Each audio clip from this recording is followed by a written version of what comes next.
Pagpalang araw po sa inyo lahat. God is good all the time. Nandito po ngayon tayo sa Mindes. Yung last time na diniagnose ko na Honda Civic na palyado. Ayan yun. Dumating na yung pyesa niya. So nagpalit tayo ng ignition coil.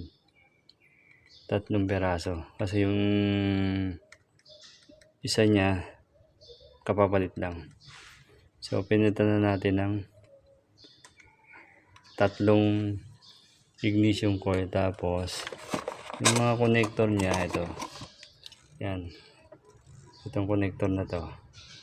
Ito 'yun. Basag na yan. Durog na 'yun sa loob. Yung separator ng bawat connector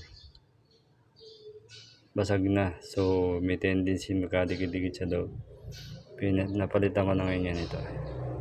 4 na ignition coil connector. Ayan. Ayan.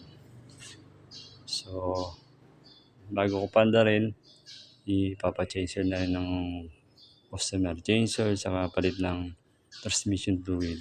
Ayan. Ito yan. Honda Civic 2004-2005 model. Honda Civic PTI. Yan. Bagong pintura din tong Honda Civic na ta. Yun lang guys, and God bless.